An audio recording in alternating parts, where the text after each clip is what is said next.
job, PJ.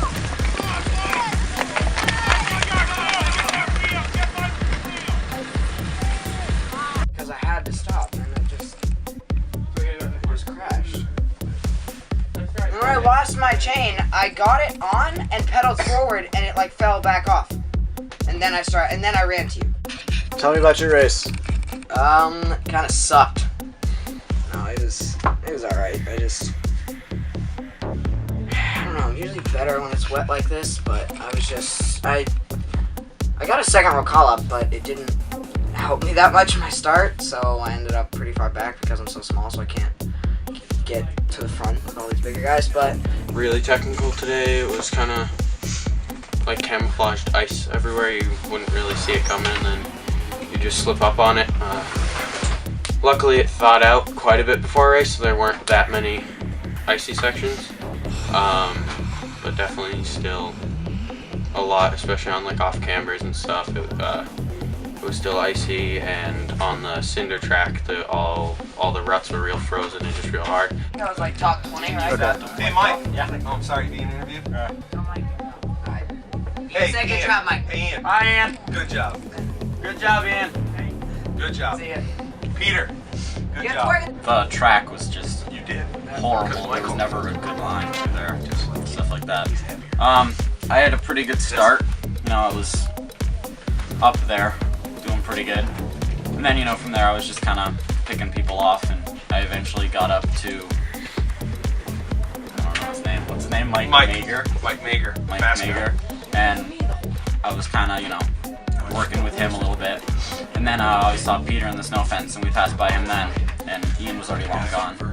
Peter got on with us, and we just started working, and then I had a little slip up on the barriers, and we just got away. I finished 4th overall and 3rd in the juniors. I was really happy with that. It's probably my best result of the year. Further back than I wanted to be, so I was pushing it real hard to get up to the front, and into all the turns I would brake real hard, and some of the more slick turns I just crashed because the brakes are on, and I just crashed twice.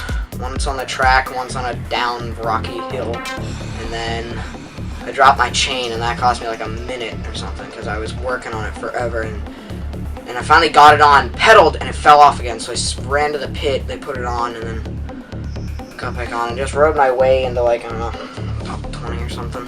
But yesterday was much better. I was hoping for something like that where I was 7th, but I don't know. It wasn't my worst race ever. It might have been my worst race ever, but it was alright.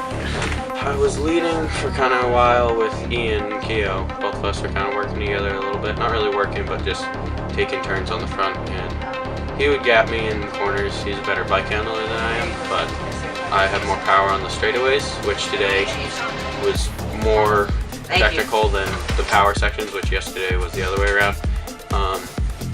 And so he'd open gaps and I'd slowly close them, kind of. I wasn't pushing myself to stay with him. I could have stayed with him, but instead I was just kind of taking it easy and would just catch him back on the sections where I had the advantage on. And that's not really a smart thing to do, because when he got those gaps, you can mess up, and that's exactly what I did. He got a gap, and then I hit a stake and went down, and kind of got back up when my chain was off, so I put that on. So that opened up his gap quite a bit, and I started chasing him down and had to take a corner too fast, which sent me into snow fencing, and I clipped a wooden stake and went over the bars, and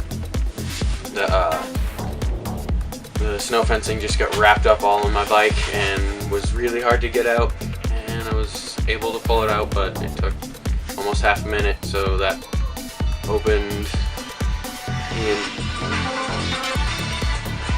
Kevin's legs are stinging, I'm sorry. So I got out of that, but Ian's gap was really big and we were coming to 2 to go, so I was pushed really hard but wasn't able to get back on him and just came in for second.